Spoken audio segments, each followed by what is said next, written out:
Pak Anies ini orang yang telinganya sangat tebal terhadap kritik dan caci maki bahkan. Sama sekali nggak ada yang dilaporin loh.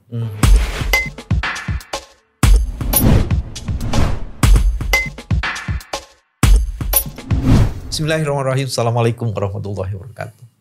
Teman-teman, mudah-mudahan waras terus, karena kewarasan itulah yang bisa menjaga kita untuk merebut kemenangan dan kejayaan Indonesia. Dan tahun politik ini harus terus-menerus dikawal dengan kewarasan. Salah satu orang yang akan mengisi diskusi kewarasan adalah Mas Adi Mars. Apa kabar, Mas? Alhamdulillah baik Pak Bebe.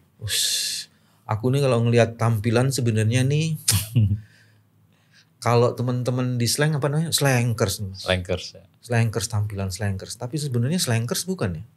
Ya secara garis besar saya rockers lah ya Pak. Rockers. Ya penikmat pecinta musik rock gitu. Tapi kok di sininya tulisannya Amin, maksudnya apa nih? Nah, Slankers perubahan atau slankers perjuangan? Enggak, saya nggak berani declare saya slanker perubahan, tapi iya. mungkin anak metal perubahan lah ya, atau rocker perubahan bisa gitu. Jadi bahwa mungkin ini salah satu bukti Pak Anies mampu menyentuh orang-orang seperti saya ini Pak, yang rockers kan identik hatinya keras kan, tapi luluh juga saya sama Pak Anies. Ada 3 hal penting teman-teman kewarasan. Yang pertama, Mas Adi ini ternyata adalah kader Demokrat. Kita cek dulu, dapilnya mana Mas? Saya caleg Demokrat dapil 4 Kulon Progo. Untuk DPRD provinsi. Ya, dapilnya sekabupaten Kulon Progo. Ada 12 kecamatan. Apa dong di sini dong, itunya dong. Halo warga Kulon Progo. Jangan lupa ya, tanggal 14 Februari. Coblos dari Partai Demokrat, DPRD Provinsi, nomor 4 namanya Muhammad Adi Alim. Wah, yang menarik adalah ternyata beliau itu adalah salah satu pengusung Amin. Makanya kemudian disebut sebagai Mercy Perubahan. Ini ada ininya nih Mas. Caleg Demokrat Yogyakarta apresiasi bintang Mercy Perubahan dukung Amin. Maksudnya apa ini? Iya, jadi pasca saya datang ke deklarasi Amin di Jogja, di UGM waktu itu, di Lembah UGM, ada salah satu media wawancara ke saya, bertanya tentang kenapa saya datang ke situ gitu.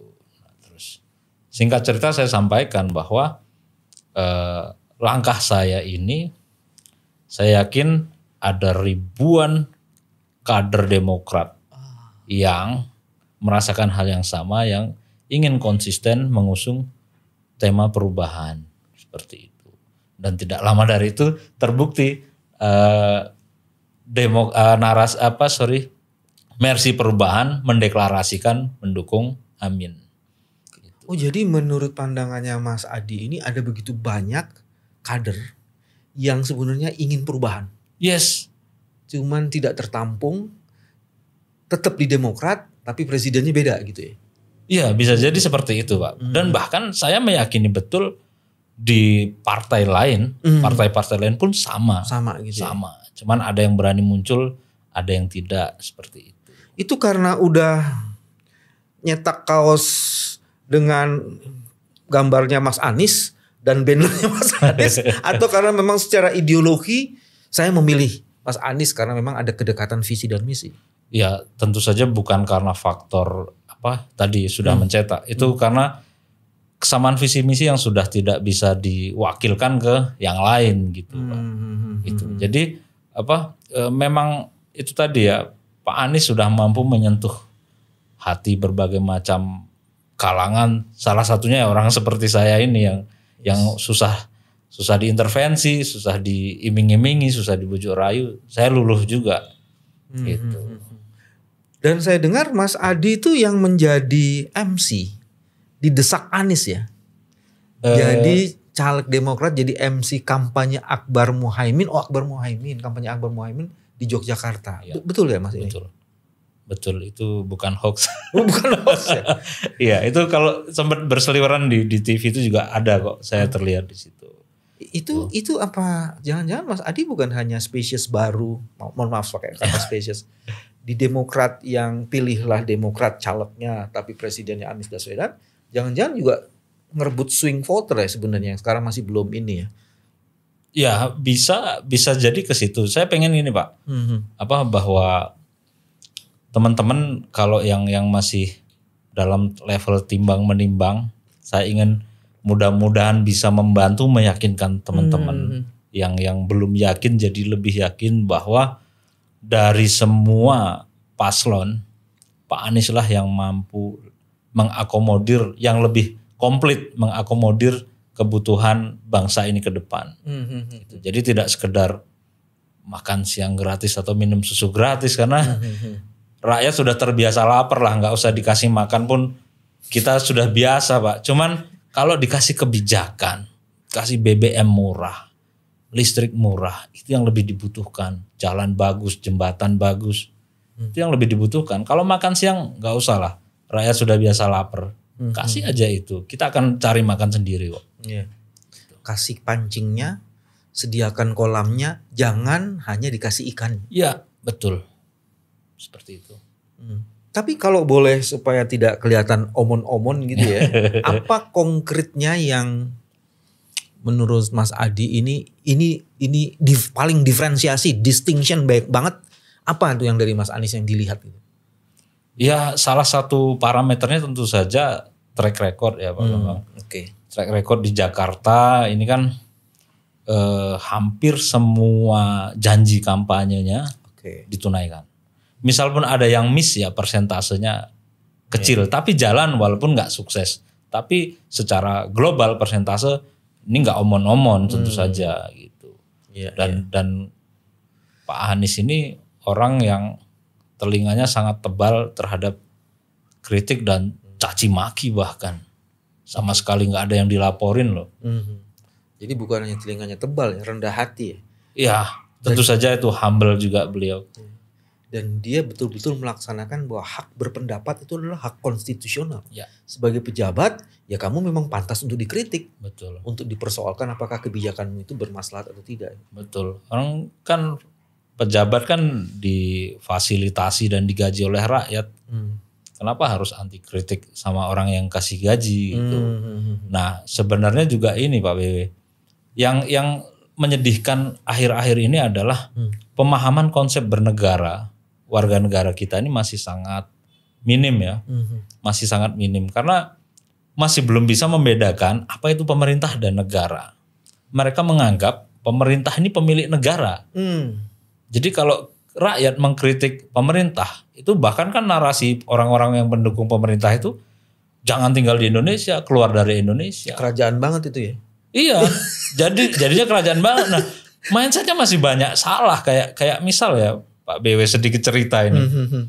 Ketika ada pejabat negara mau datang ke satu daerah, masyarakat disuruh bersih-bersih jalan, suruh merapikan. Yang sekarang suruh merapikan bendera tuh yang di Gunung Kidul itu kan. Maksudnya dibersihin iya, gitu ya. Itu kan ala-ala kerajaan. Tapi negara kita kan bukan kerajaan. Gitu loh. Nah masyarakat masih banyak yang belum sadar antara pemerintah dan negara itu entitas yang berbeda. Bukan kerajaan, tapi presidennya ingin supaya pangerannya jadi presiden. Iya. Itu Pak. Jadi bahkan apa ya kayak bansos mau diklaim bantuan Jokowi itu ya sebenarnya memalukan ya kayak level-level menteri, ketua parpol minta masyarakat berterima kasih kepada Jokowi atas bansos itu kan sangat nggak intelektual untuk kapasitas menteri. Ngomong kemana-mana seperti itu ya sebut aja lah Zulhas, sebut aja Erlangga Hartarto di mana-mana mengkampanyekan itu. Oke misal boleh nggak rakyat juga bilang begini, oke bansos dari Jokowi, tapi hutang negara yang bayar Jokowi, gimana? Kan adil. Keren tuh, bansos dari Jokowi, hutang negara yang bayar Jokowi. Iya adil, kan yang ngeklaim Jokowi, padahal itu kan APBN. Gimana kalau rakyat berpikiran seperti itu aja? Jadi selesaikanlah hutang-hutang itu oleh kalian yang memang rajin berhutang selama ini, jangan dibebankan ke rakyat. Iya. Tadi ada 2 isu lagi yang penting yang Mas Adi kemukakan. Anies menjadi pilihan karena dia tak sekedar berjanji tapi sudah mengkonversi janjinya itu menjadi bukti. Ya. Dan itu bisa dilihat rekam jejaknya. Betul. Gitu lah yang satu itu. Terus yang kedua, Anies juga sebenarnya sekarang sedang menciptakan satu pola kepemimpinan baru di mana yang namanya pemimpin itu mendengar. Ya.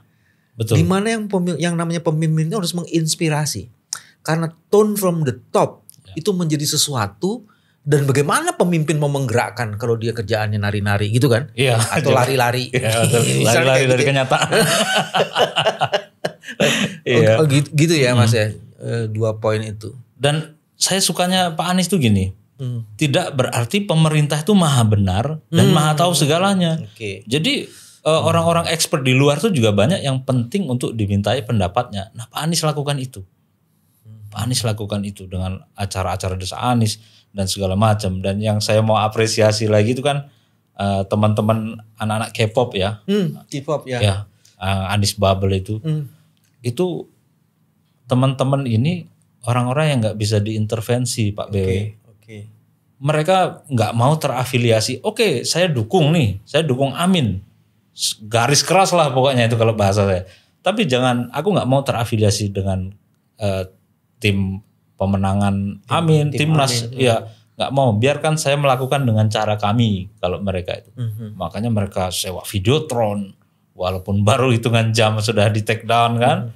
Mereka bikin food truck untuk Amin itu. Jangan salah, mereka ini orang-orang yang ekonominya middle up. Traktron. Traktron, ya, Traktron yang terbaru, ya. Jadi ini anak-anak yang luar biasa, dan sekali lagi bahwa Pak Anies mampu menyentuh hati berbagai macam kalangan. Yang berasal dari K-pop itu ya. Iya, bahkan K-pop, dan orang seperti saya aja bisa luluh. Metal aja bisa luluh. Iya. Metalnya gini saya. Oh, metalnya gini ya? Oh, bukan gini ya? Saya yang salah. Metalnya gini, Pak. Kalau begitu metal syariah dong. Iya, metal tauhid. Iya. Tapi dari yang tadi itu sebenarnya ada sesuatu yang menarik tuh Mas Adi bicarakan. Anak muda, zilenial dan milenial yang genuine dan otentik itu dia tidak ingin diasosiasikan dengan siapapun termasuk aminnya. Iya. Atau kalau menurut bahasa saya, dia juga tidak mau diasosiasikan dengan orang tuanya karena dia ingin jadi dia adalah dia. Ya, dan mereka tidak ingin dilekatkan juga, bukan buzzer gitu. Ya. Karena kalau terafiliasi nanti otomatis ekor buzzernya itu kena. Itulah bentuk independensi yang dia ingin tunjukkan. Betul. Jadi inilah yang otentik dari zilenial dan milenial. Ya. Jadi jangan mengaku muda, mewakili anak muda, tapi masih menggunakan ketiak bapaknya dan pamannya. Betul. Untuk maju dalam kandidasi. Iya. Itu cuman mukanya aja muda, kelakuannya enggak ya. Enggak. Apa namanya yang substance dalam anak mudanya yang itu enggak gini-gini tuh Pak. Iya ya, itu secara kasat mata masyarakat bisa menilai bisa lah. Menilai. Ya pasti mana yang genuine, mana yang buatan, yang KW kan gitu. Gitu Pak BW. Jangan-jangan saya sekarang mulai masuk. Jangan-jangan Mas Adi ini sebenarnya sedang menciptakan, membangun sejarah baru dan melakukan disruption, bahwa memilih presiden itu tidak harus identik dengan partai pendukung. Memilih presiden tidak harus identik dengan saya, partainya harus di partai koalisi yang mendukung presiden. Ini kayaknya satu bentuk baru, dan kalau ini jadi gelombang, ini jadi sesuatu dan disruption banget nih. Ya, jadi ya inilah selayaknya harusnya diapresiasi bahwa ini negara yang demokratis ya. Bahwa ekor tidak harus selalu ikut kepala. Bahwa setiap warga negara itu punya narasi, punya pikiran sendiri Pak BW. Jadi kita pun berhak mengutarakan nilai-nilai yang kita sudah serap selama ini, bahwa walaupun partai koalisi khususnya di saya nih ya, Demokrat ke 02, tapi kan saya tetap independen, bahwa saya nggak mau berpolitik dengan istilahnya kalau imamnya sujud, saya ikut sujud juga kan dalam sholat seperti itu. Tapi kalau kita berpolitik harus seperti itu, ya udah kita doa bersama aja. Kita tinggal mengamini ikut gitu. Iya. Saya mau turun dulu level diskusinya nih supaya jangan. Ini tampilannya Mas Adi gini memang tampilan sehari-hari seperti ini, atau ini dipakai kalau lagi mau manggung, atau memang gimana? Dulu katanya ini ya, backgroundnya pendidikannya apa namanya, musik ya Mas ya? Iya, saya kuliah S1 seni musik di salah satu universitas negeri di Jogja. Boleh disebut Mas? Untuk Ya, UNJ. Boleh UNJ disebut, di mana ibunda Pak Anies guru besar kami. Oh, oke. Gitu, ya. Jadi ya secara gelar akademis saya SPD lah. SPD. Gitu. Nah kalau memang ya identitas saya seperti ini Pak BW. Kurang lebih ya setiap hari kalau bahkan saya ke kondangan acara resmi. Kemarin ketemu Pak Anies pun saya pakai baju ini. Oke gitu ya. Jadi itu memang mau dipersepsi dalam bentuk seperti ini ya. Ya. Jangan-jangan pasar pemilihnya itu ya. Ya, betul. Ya pokoknya anak-anak yang merasa termarginalkan bahwa kayak seolah-olah kita tidak tersentuh ya. Mudah-mudahan saya bisa mewakili itu bahwa orang seperti kita ini juga diperlukan idenya, kritiknya untuk negara ini kita tuh perlu diperlukan. Jadi kita tidak ditinggalkan walaupun dengan segmen hobi musik keras misalnya atau dengan hobi-hobi yang lain seperti itu. Baik. Tapi kalau pilihan musiknya apa Mas sebenarnya? Pilihan jenis musiknya tuh yang apa? Yang rock itu ya, metal itu berarti. Iya, kalau secara kalau mau diklasifikasi ya saya memang suka musik keras. Tapi kalau pada umumnya semua musik saya suka Pak BW. Selama harmoninya enak, terus aransemennya bagus, mau India mau dangdut pun saya suka. Saya bisa menikmati itu. Kalau gitu siapa yang favorit penyanyi Indonesia, atau nggak ada di Indonesia atau? Oh banyak di Indonesia. Ya, mau yang genre apa dulu nih Pak? Iya yang genrenya Mas Adi lah. Oh ya ada Jamrud ya. Jamrud. Jamrud. Ya. Siapa lagi selain Jamrud? Jamrud ada Bumerang masa-masa itu kan. Ya ada Coil Band. Terus ya Dewa 19 Slang. Oh, gitu. Slang masuk juga? Masuk juga. Iwan Fals masuk juga. Yes. Oh, berarti keren-keren tuh. Di dangdut pun literasi saya banyak Pak Bebe. Oh iya? Iya. Misalnya? Ya kalau kasta tertingginya ya sudah pasti soneta. Kasta tertingginya. Kasta tertinggi itu. Itu belum ada lawan sejauh ini ya. Untuk karya, untuk aransemen itu luar lagu biasa. Apa yang paling top di dangdut yang disukain Mas Adi? Wah banyak. Kalau karya Bang Haji itu salah satunya ya lagu Syahdu. Gua nggak tahu, kalau saya tahunya judi. Sadu kayak gimana Sadu lagunya? Syahdu tuh yang bila kamu di sisiku. Itu. Bang Omah, kapan kita podcastan bareng-bareng? Iya. Saya ketemu musisi yang nervous. Satu-satunya yang bikin saya nervous waktu berjumpa tuh Bang Haji Roma Irama. Kenapa sampai nervous? Gak tahu ya, beliau karismatik sekali. Ya. Karismatik dan kemampuan musikalnya memang luar biasa. Tinggi banget. Iya, saya sempat nonton waktu itu cek soundnya Pak BW. Wah luar biasa. Beliau tuh cek sound duduk di depan, berdiri di depan, itu dites satu-satu. Bass kurang tinggi, misal gendangnya turunin dikit, trompetnya naikin dikit, itu satu-satu beliau ngecek. Teliti gitu ya orangnya. Teliti, detail banget. Perfeksionis banget ya Bang Roma. Kalau Bumerang lagunya apa? Oh Bumerang banyak, ada lagu Pelangi, Pelangi. Ada Kisah. Gitu. Bukan yang ulang tahun apa? Ulang tahun ya? Ada itu Jamrud. Oh Jamrud ya? Ya itu juga lagu ulang tahun sepanjang masa yang belum ada gantinya itu. Ulang tahun yang gak pernah tergantikan tuh ya? Kebetulan saya juga kenal sama mereka secara personal. Jamrud, Bumerang. Keren. Oke, kita sekarang ini lagi Mas Adi. Saya nggak tahu Mas Adi mau jawab apa enggak. Cuman gini, dalam pengamatan saya awam, saya juga pernah banyak membantu teman-teman Demokrat. Ya. Pernah jadi lawyernya Demokrat. Cuman dalam pandangan saya yang awam lah. Saya melihat kenapa begitu banyak banner ada Pak Prabowo tapi tidak ada Gibrannya. Justru Pak Prabowo sama AHY. Itu kira-kira kenapa ya? Iya, ini pandangan subjektif saya ya Pak BW. Ya Demokrat juga setengahnya mungkin kayaknya kena prank ya. Kena prank. Ya jadi harapannya kan mungkin oke nggak dapat cawapres, nggak ada masalah, kita dukung Prabowo tapi nggak dengan itu wakilnya kan. Iya, karena gini Pak BW, saya Juni tahun lalu itu ikut aksi cap jempol darah di DPP Demokrat. Jempol Yang kedua, darah. ya karena untuk menolak aksi atau upaya yang dilakukan Pak Muldoko waktu itu. KSP Muldoko. KSP Muldoko waktu itu. Nah itu kan aksi cap jempol darah yang kedua yang saya datang. Pasca aksi cap jempol darah pertama, statement Muldoko itu sangat menyakitkan. Apa katanya? Apa tuh? Biarkan aja sampai habis darahnya. Waktu itu ada berita yang ngomong gitu Pak Muldoko. Pak Muldoko bahwa kader dan simpatisan Demokrat melakukan aksi cap jempol darah. Waktu media tanya ke Pak Muldoko, jawabannya ya biarkan saja sampai darahnya habis. Kan menyakitkan itu. Waktu cap jempol darah kedua saya datang dan saya ikut cap jempol darah dan saya pun waktu itu diberi kesempatan untuk orasi. Terus? Ya semua orator waktu itu mengecam apa yang dilakukan oleh KSP Muldoko yang didiamkan oleh Presiden Jokowi.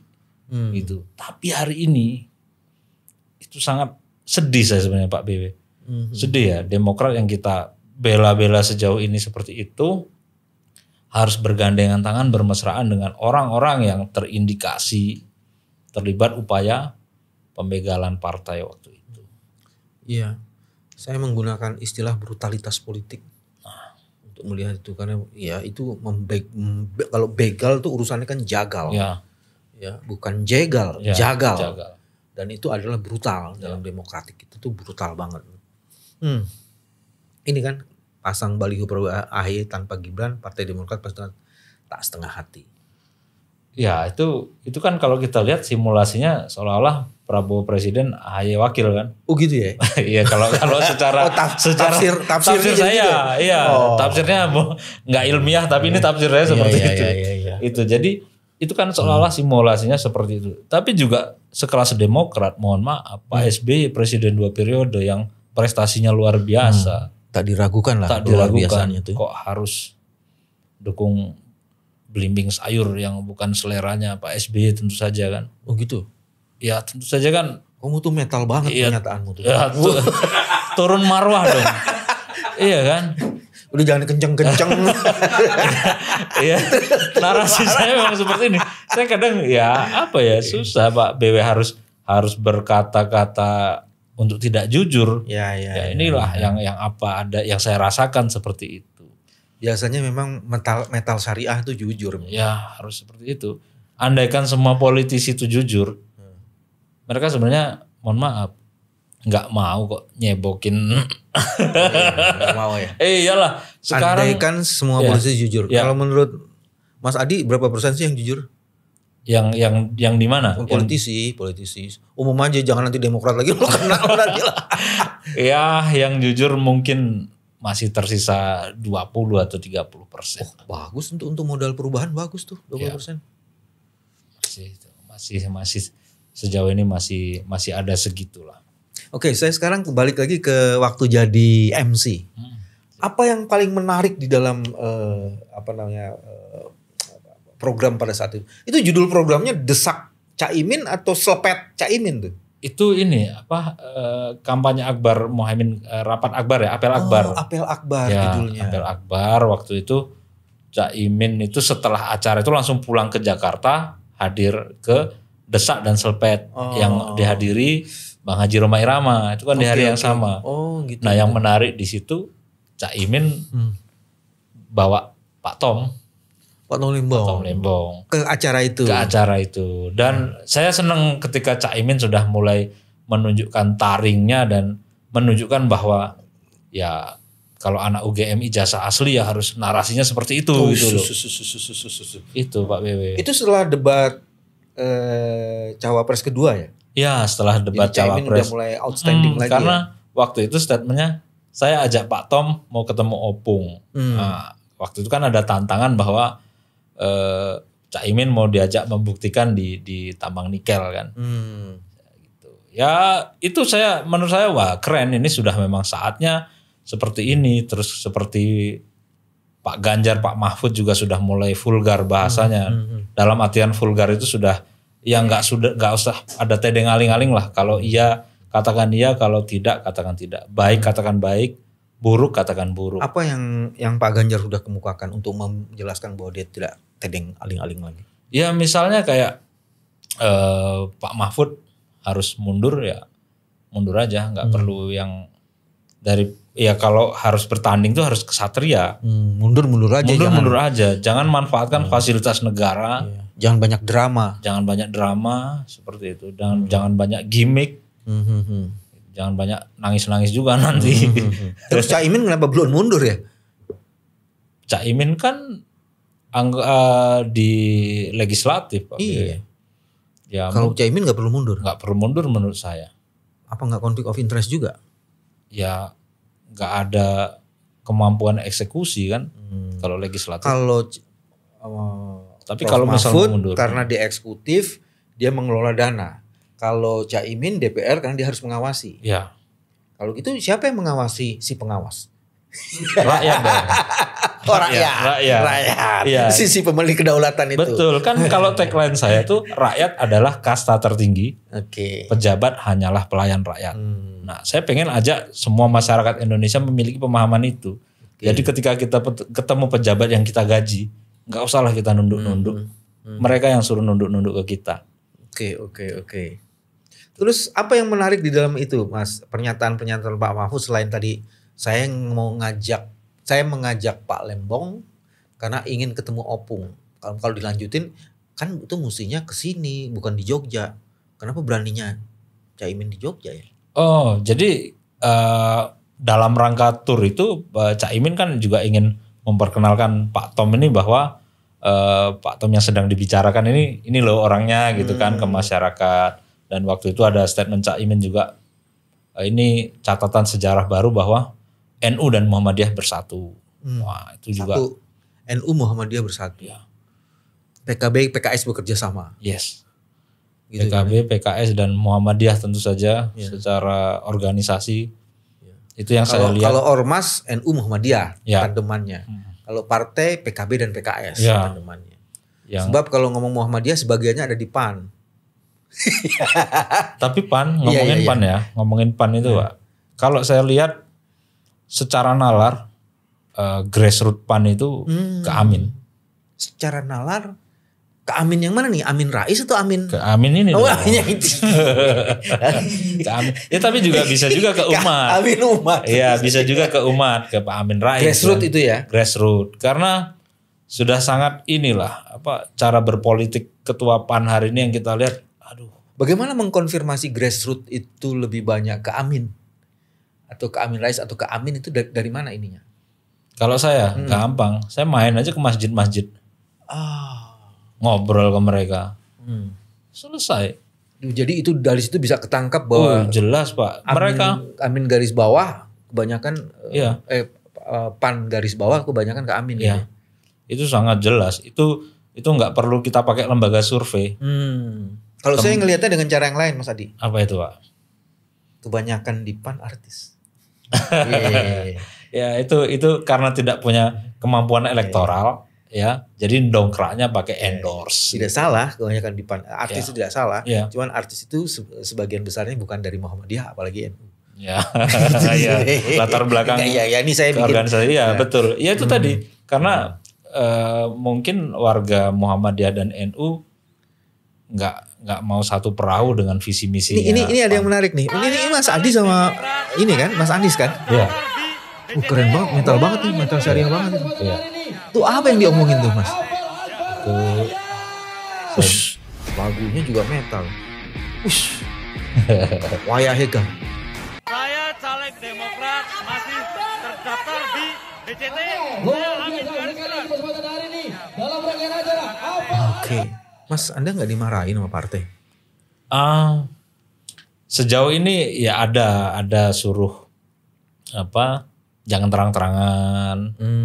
Terus beberapa konten-konten saya yang mengkritisi capres lain suruh di take down, khususnya 02 ya. Ketika saya kritisi 02 secara kebijakan dan secara etika lah kita ngomongin. Misalnya apa tuh kebijakan dan etika yang pernah dikritisi Mas Adi melalui konten-kontennya? Kalau kebijakan banyak, salah satunya food estate. Itu Food saya estate kritisi. Ya ajaib aja tanam singkong tumbuh jagung. Oh iya. Iya. Iyalah. Ada juga kan lagunya Bruri itu. Yang mana? Apa namanya? Buah apa berdaun siri gitu kan. Yang kalau nanam cempedak berbuah nangka masih satu family. Masih family. Iya, kalau nanam singkong tumbuh jagung, malah ada kata netizen kalau nanti impor sapi untuk susu, jangan-jangan yang datang celeng katanya, kata netizen. Netizen Indonesia nih luar biasa memang. Impor sapi yang datang celeng. Iya. Ya karena dari tanam singkong tumbuh jagung gitu. Itu AHY juga pernah bilang kan gini kan, jutaan hektar hutan dibabat untuk food estate terus gagal. Ya, itu betul. sebelum berkoalisi. Nah, saya yang kurang suka dengan cara-cara berpolitik seperti ini Pak BB. Misal ketika kita tidak satu barisan, mohon maaf bahasa saya, kita meludah-ludah tuh. Tapi ketika satu barisan kita menjilat-jilat dan meludah yang kemarin gitu. Nah itu yang saya nggak suka cara berpolitik seperti itu. Harusnya berpolitik ya konsisten gitu. Harusnya konsisten. Saya sedikit cerita Pak. Sebelum saya gabung ke Demokrat, saya sudah dapat tawaran untuk nyalek di Gerindra. Dan bahkan sudah disiapkan infrastrukturnya. Maksudnya untuk biaya, untuk tandem segala macam. Tapi ya mohon maaf kalau saya bicara pragmatis atau oportunis harusnya saya ambil. Tapi secara hati nggak nyampe Pak. Sudah cukup lah kita 2 kali dukung Pak Prabowo waktu itu. Terus bahkan narasi-narasi yang kita terima selama ini, kami lah ya Pak, kami terima selama ini bahwa Pak Jokowi itu pemerintahan PKI dan macam-macam, itu kan masih menempel ke kami. Itu kan narasi dari yang selama ini digaungkan. Kita sudah oleh Gerindra maksudnya pada saat itu. Iya, oleh pasangan yang kita dukung tentu saja. Bukan Gerindra tapi pasangan yang kita dukung. Ya, jadi kita diajak untuk membenci orang itu dan akhirnya kebencian itu masih menempel ke kita. Tapi orang yang ngajak benci kok sekarang tidur satu selimut gitu loh. Kan ini menyakitkan bagi kita gitu. Yes. Beda metal syariah. Menyakitkan Mbak. Jadi ya kalau bicara politik ya yang konsisten lah. Maksudnya ya benar kata Pak Anies bahwa oposisi pun sama mulianya sebenarnya. Cuman kalau nggak tahan ya seperti itu. Bahkan saya pun ditelepon, ayo gabung ke sini, ada tawaran sekian. Ya alhamdulillah saya masih konsisten dengan perubahan.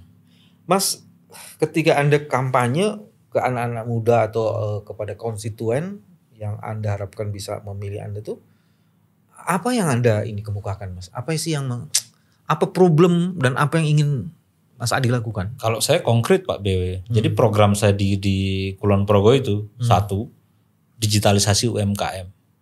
Oke. Bukan hilirisasi ya.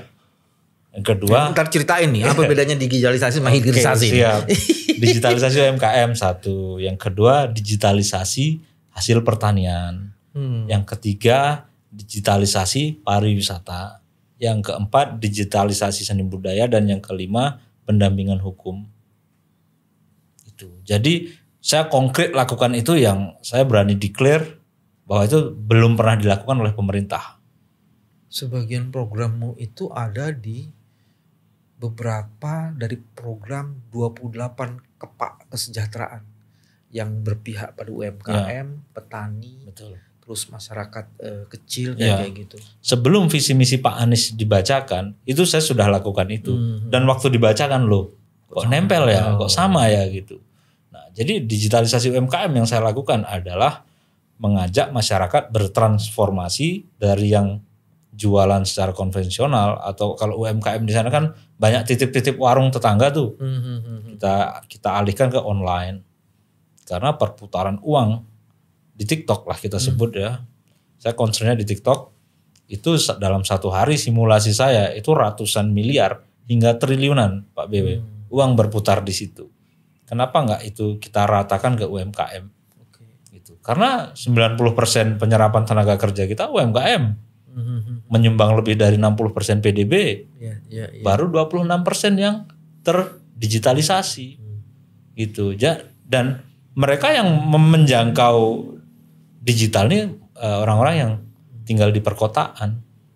Nah, yang di desa-desa kan ilmu itu nggak sampai. Kadang mau belajar bayarnya mahal. Nah, itu kita kasih. Kasih total. Bahkan mau bikin konten, mau bikin sesuatu. Ya sekarang kan no viral, no justice. Sama kalau kita bikin usaha, no viral, no laris. Nah, gitu. No Jadi viral, no laris. Ya, bahkan semua kegiatan ekonomi, kegiatan usaha kita kalau mau beromset tinggi ya harus viral. Nah, itu yang saya ajarkan bagaimana membuat konten biar viral. No viral, no justice, no viral, no laris, no viral, no Anies. Bisa juga itu. Bisa juga. Jadi Anies yang sekarang viral gitu ya, kan. Betul. Waduh, keren nih. Saya ngelihat ini tadi yang saya bilang disruption ini kan munculnya bergelombang-gelombang. Yang gelombang terakhirnya tuh Mas dari viral ini setelah Bang Haji Oma Irama itu menyatakan mendeklarasikan mendukung Anies, itu saya bilang tuh gelombang disruption dangduters. Ya. Sekarang udah mulai muncul lagi Mas. Dan itu diprakarsai di kota Jogja, di kotamu tuh. Oh ya, apa itu? Itu sekarang orang-orang perguruan tinggi, insan akademia, itu muncul tuh. Bukan hanya mahasiswanya, guru besarnya, bahkan di UII itu rektornya yang turun tuh. Jadi yang udah saya lihat ya, kayaknya Jogja memimpin ya. Pertama UGM, kedua UII, terus udah ada Ahmad Dahlan. Sudah gitu UMY. Muhammadiyah Jogja. Ya. Itu muncul semua tuh. Itu kira-kira apa tuh, gelombang apa tuh Mas? Ya, harusnya itu para akademisi di seluruh Indonesia juga harusnya terpantik ya, tertrigger ya melihat itu bahwa keresahan ini sudah sangat meresahkan. Jadi keresahan yang sudah sangat meresahkan.